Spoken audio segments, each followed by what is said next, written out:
بسم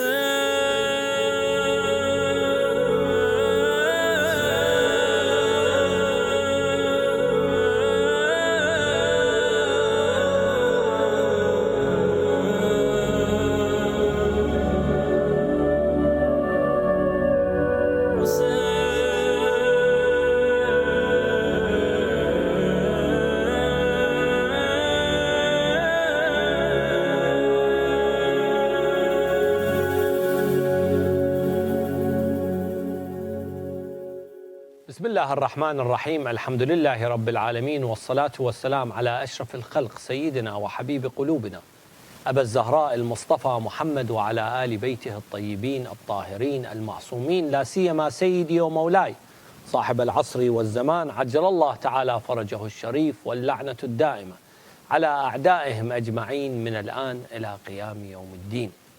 السلام عليك يا أبا عبد الله، وعلى الأرواح التي حلت بفنائك. عليك مني سلام الله أبدا ما بقيت، وبقي الليل والنهار، ولا جعله الله آخر العهد مني لزيارتكم. السلام على الحسين وعلى علي بن الحسين وعلى أولاد الحسين وعلى أصحاب الحسين وعلى حامل لواء الحسين أبا الفضل العباس وعلى أم البنين. My respected viewers, Assalamu alaikum wa rahmatullahi wa barakatuh. This week marks the anniversary of the demise of one of the greatest ladies in the religion of Islam, known for her dedication, known for her patience, known for her loyalty, known for her sacrifice, and known for her generosity. A role model for all humanity, and a role model especially for mothers on how to bring up their sons with the love of the Ahlul Bayt. Her life has to be examined in great depth for us to try and take lessons from her holy life. Today around the world, millions of people are holding majalis in her name, knowing full well that if they ask Allah subhanahu wa ta'ala through this lady, their hajat will be granted. She was a special mother. She was a special wife. She was a special daughter, and she deserves to be addressed and remembered because of her sacrifice for the religion of Islam. When she was about 20 years old, and before she got married, she saw in a dream that one night a star fell into her house and into her lap. Then she saw 4 smaller stars, and they filled her house with shining light. She would wake up and she would ask her mother, "What is the meaning of this dream?" Her mother would say, "Soon you will be married to a great man, and you will give birth to 4 sons who will bring light to the religion of Islam." And surely they did bring light to the religion of Islam.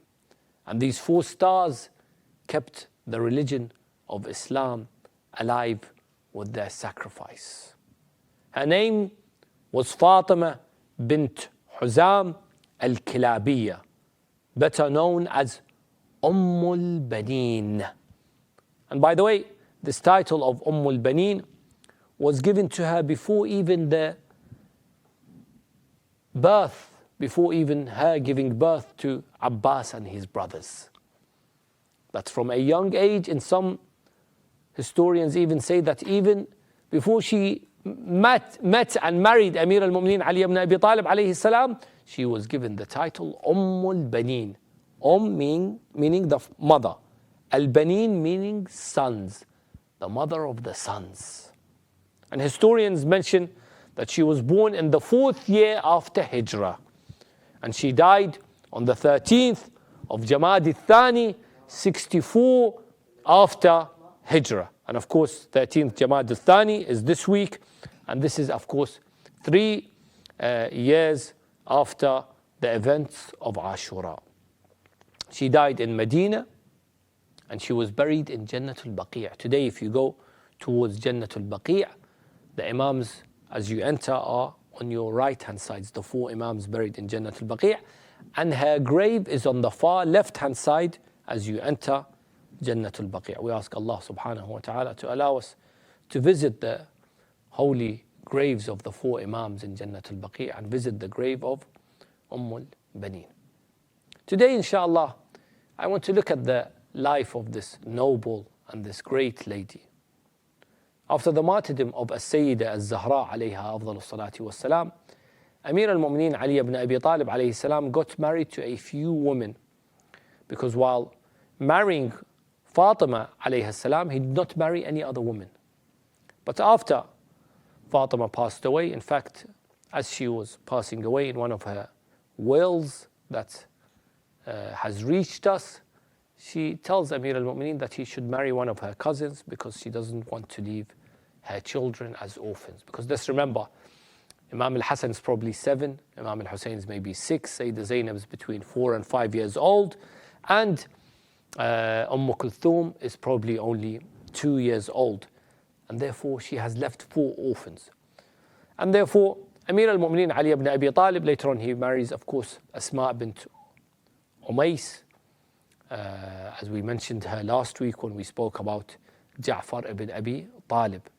And then one day Amir al-Mu'mineen Ali ibn Abi Talib alayhi afdal salatu wasalam goes to the Prophet's mosque and he finds there Aqil, his brother, who was known as a Nassab. What does that mean? Someone who would know people's lineage and work out their forefathers. He would know the qualities of a certain family, of each family. He would know what value, what characteristics each family has, what's in their genealogy. And therefore, Imam Ali went to Aqil and he said to him, I want to marry someone whose family are known for their bravery. She has in her family people that are known for their courage and their bravery. So she gives me sons who will support my son Abi Abdullah al-Hussein in Karbala. And this was approximately just after 20 after Hijrah. So Aqil looks at Amir al-Mu'mineen, he tells him, come back after a while. And Imam Ali goes and he comes back after a while. And of course, there's a question here that arises, is why does Amir al-Mu'mineen Ali ibn Abi Talib need to ask Aqil? Because we say that Amir al-Mu'mineen Ali ibn Abi Talib alayhi afdal salatu wasalam has knowledge of the unseen. Why the need to go to Aqil? Imam Ali has knowledge.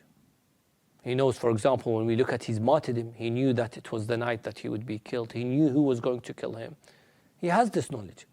Why does he need to go to Aqil to find him a wife? Scholars come forward and say, number one, Amir al-Mu'mineen has knowledge of the unseen, of that which Allah has given him permission of that knowledge. There's certain knowledge that Allah subhanahu wa ta'ala has given Amir al-Mu'mineen Ali ibn Abi Talib alayhi afdal salatu wasalam, and there's other knowledge that he's kept away. This is number one. Number two, scholars say that Imam Ali alayhi afdal salatu wasalam is teaching us an important life lesson, which is what? If you want something, you go to the experts for that thing that you want in that field. You have a problem, you want a solution for this problem, go to the correct experts in that problem that you have. They will find you the solution. Because, and this is a life lesson, how many times do you end up relying on your own mind and the certain problem that you are facing, the certain problem that you want a solution for? What ends up happening is what? This problem becomes even worse. Why? Because you did not go to the experts. You did not have knowledge. You used your own mind, your own knowledge, when you what? You did not have the full knowledge of this certain matter. And it comes again to our religion. When it comes to, for example, taqleed. Some people say, why do I need taqleed? I don't need to follow a marji'. Why do I need to follow him? I don't need this. But when it comes to certain fiqhi issues, you have to go to the experts in that issue who will give you the solution. Otherwise, you will not be able to come up with solutions. If I'm sick, do I say that I'm going to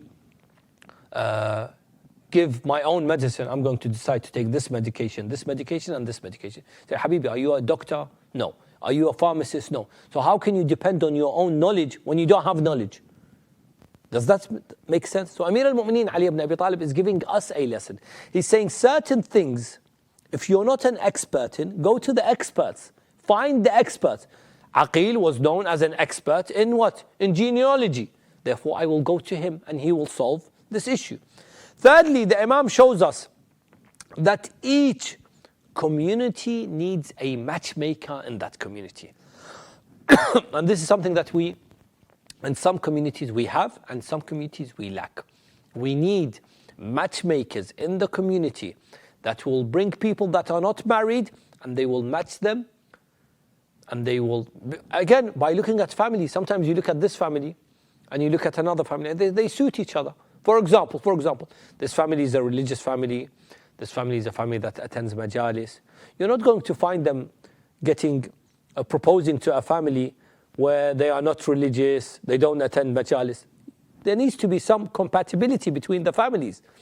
And therefore, this matchmaking was something that was present in those days and must be present today for us to bring the single, the bachelors, and put them together, inshallah, in a way that's Islamic, and of course not in a way that where you say, wallah, let them meet, or they decide between themselves who, Habibi, it's not like this. It's not a boyfriend-girlfriend situation. There's ways and etiquettes when it comes to marriage. And therefore, Amir al-Mu'mineen is giving us these important lessons when he is going to Aqil. So the Imam comes back after a while to Aqil. Aqil, have you found me a wife? He says, عليك بفاطمة بنت حزام الكلابية. Her ancestors are warriors, known for their bravery, known for their strength. And he mentions some of her great ancestors, like someone by the name of Mula'ib al-Asinna, or someone by the name of Abu al-Baraq. These were in the lineage, in the ancestors of Baneen, and they were known for their bravery and their courage, and they were known for their fighting skills.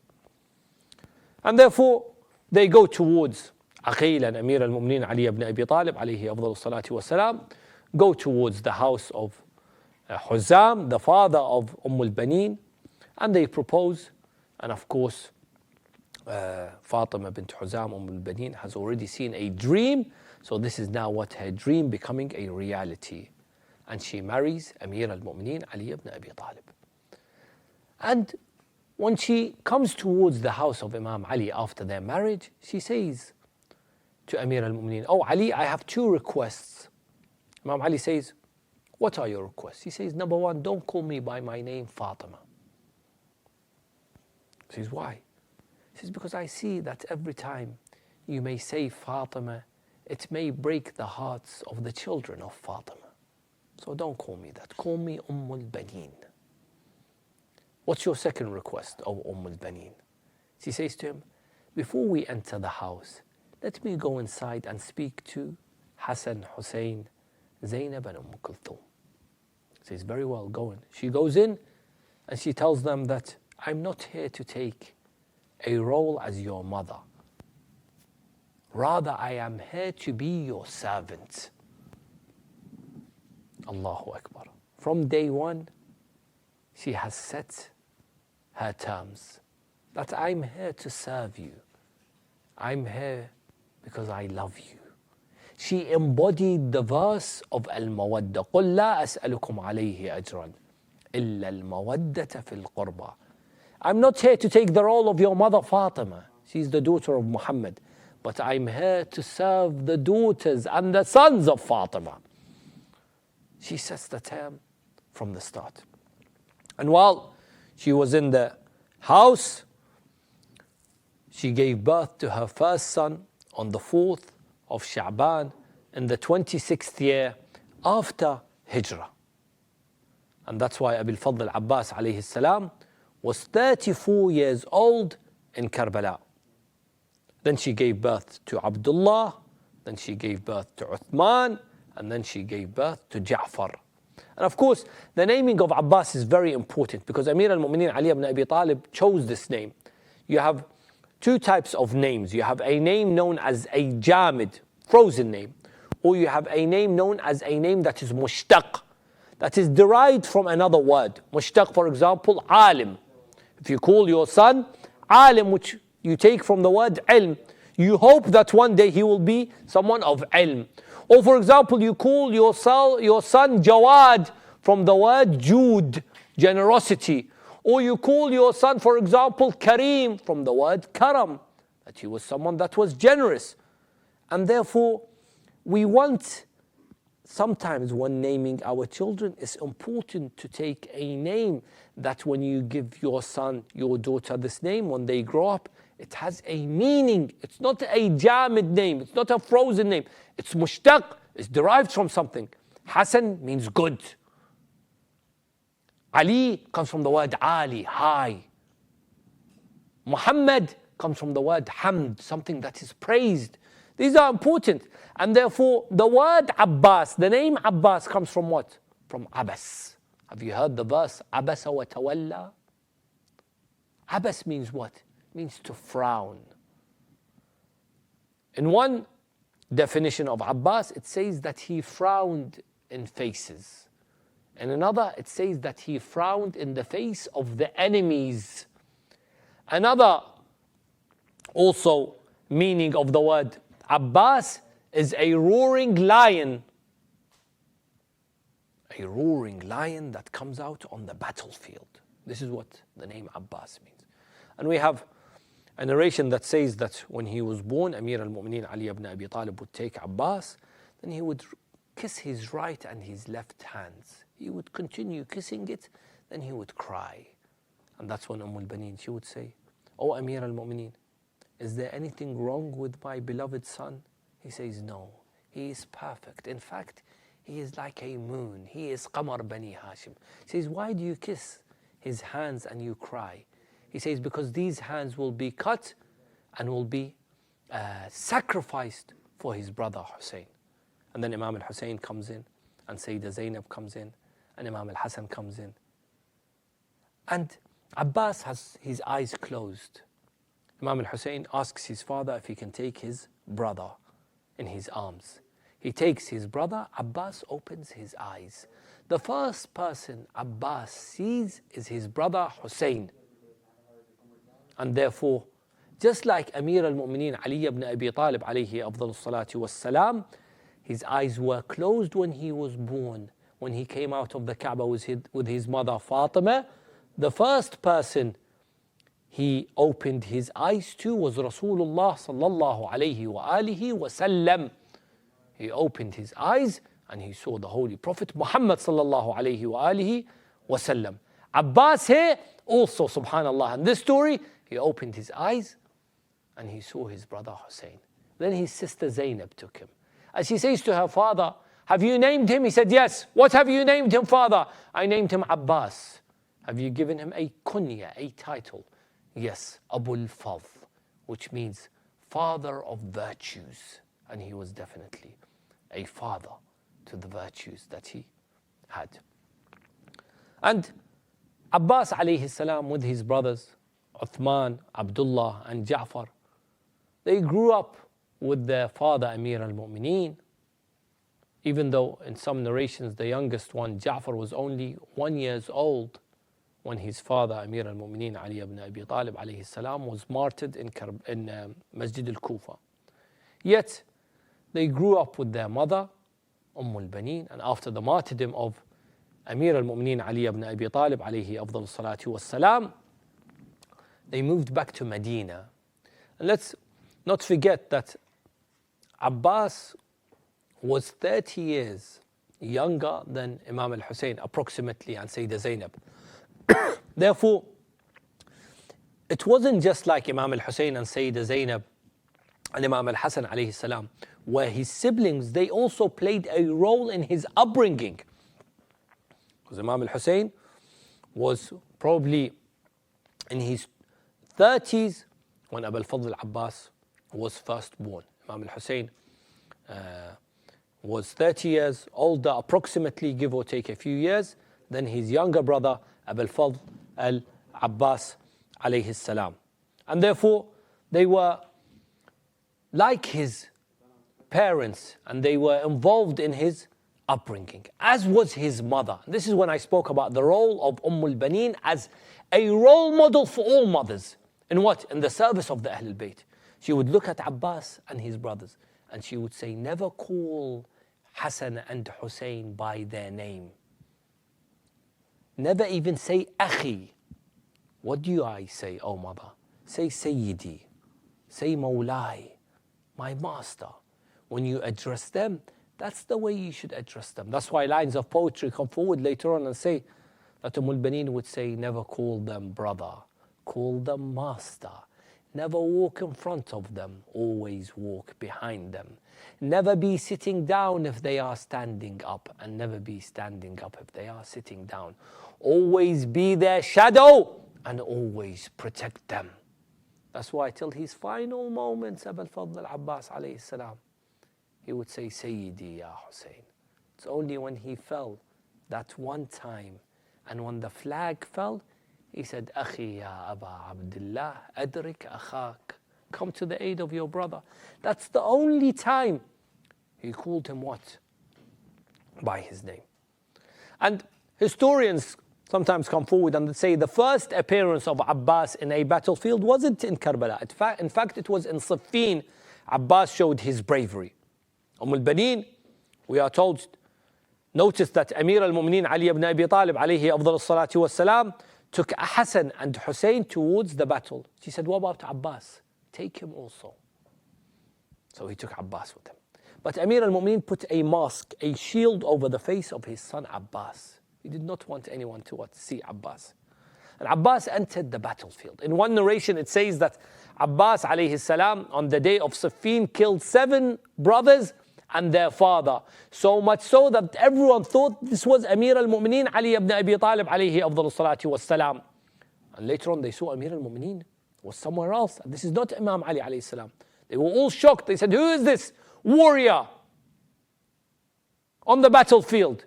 Because Abbas had a shield over his face, a mask. His father looked at him and said, you can remove the mask. He would remove this mask and he would say, Ana Qamar Bani Hashim. I am Abbas, the son of Amir al-Mu'mineen. They would look at him and they would say, how can you be the moon of Bani Hashim? How can you be the Qamar of Bani Hashim when there is Hassan and Hussein? Why didn't they come out to fight? They are the moons. He says, yes, you are right. They are the sons of Muhammad, and I am the son of Ali. And it's the role of the son of Ali to protect the sons of Muhammad. In other words, I am the son of Fatima bint Huzam, and they are the sons of Fatima bint Muhammad. And it is the role of the son of Fatima bint Huzam to protect the sons of Fatima bint Muhammad. He would say, I am the hands and they are the eyes. And it is the role of the hands to protect the eyes. Subhanallah. Hands and eyes. When you say these words, and you remember the musibah of Abul Fadl al-Abbas.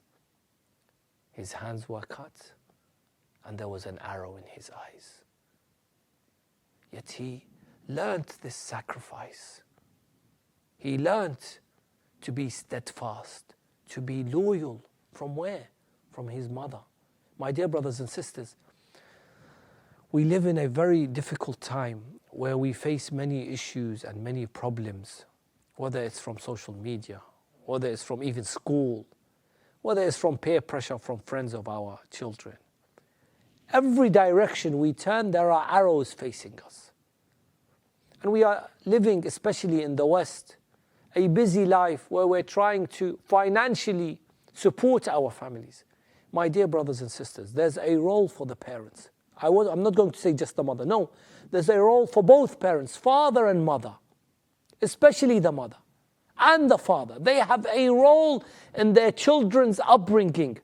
Don't leave it too late. Plant the seeds early in your children. How do I plant the seeds early, you may ask? The love of Aba Abdullah al-Hussein alayhi salam. How do I make sure that my children, I do not have to worry about them? I can protect them. I can safeguard them through the love of Aba Abdullah al-Hussein alayhi salam. Through the majalis of Aba Abdullah al-Hussein alayhi afdalu salatu wassalam. And that's what al-Baneen taught us. That's what? The khidmah of Aba Abdullah al-Hussein alayhi salam. I call myself a khadim of Hussein? No. Baneen taught us what khidmah is, what service is.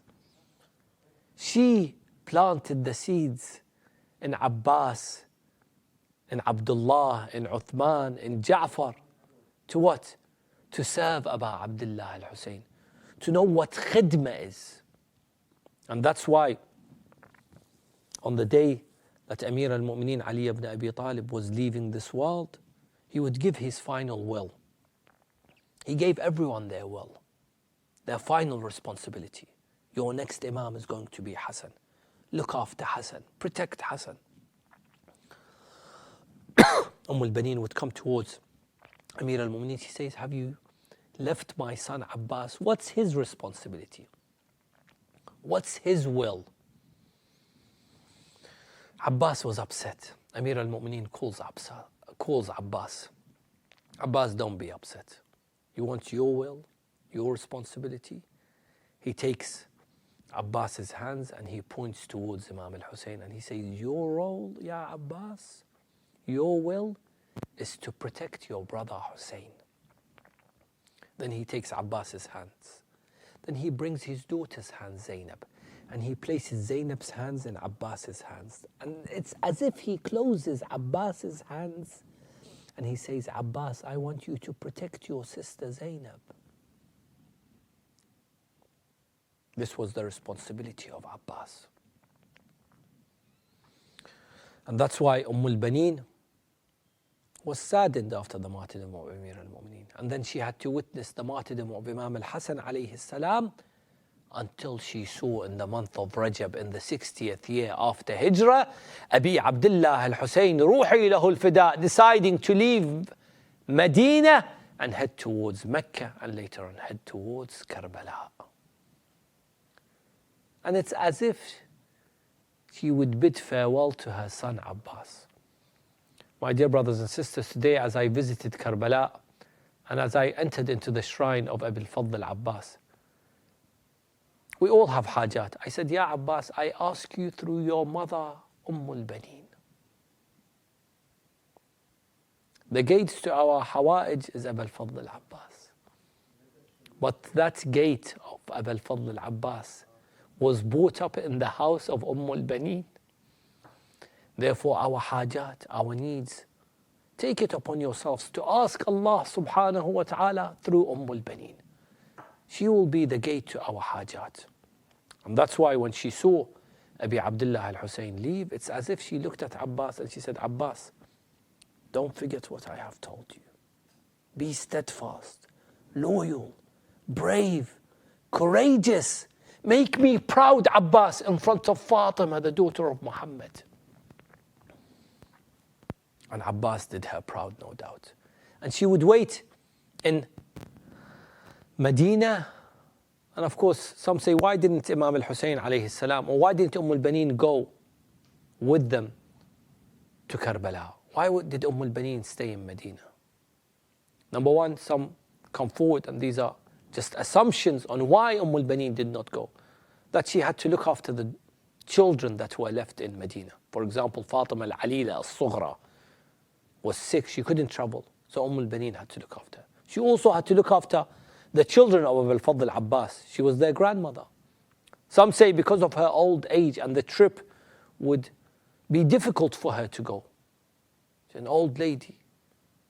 It would be difficult for her to travel from Medina to Mecca and then to Iraq and then be taken as a captive. Imagine you're reading now, because we've all heard the maqtal.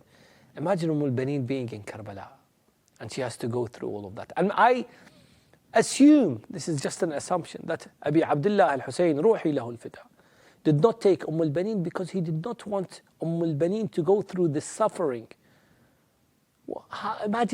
Imagine how it would make you feel if you heard that Baneen was taken in chains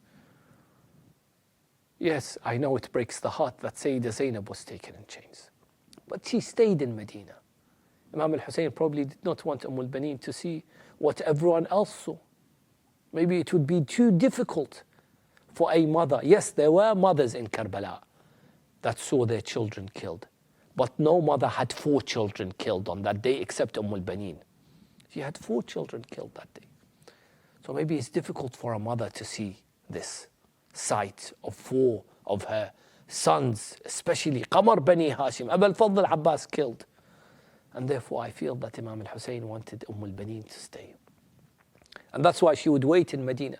And every time a traveler would come into Medina, she would ask, have you got any news from Iraq? Have you got any news from Abi Abdullah al-Hussein? She would ask about Hussein. Until the month of Rabi'ul Awwal, when Bishr ibn Hadlam enters Medina and he cries out, يا أهل يثرب لا مقام لكم بها قتل الحسين فأدمعي مدرار الجسم منه بكربلاء مضرج والرأس منه على القناة يدار. He would say, O people of Yathrib, you have no place to stay here. Hussein has been killed, so may my tears start flowing. His body is in Karbala, cut into pieces, and his head is being paraded on a spear.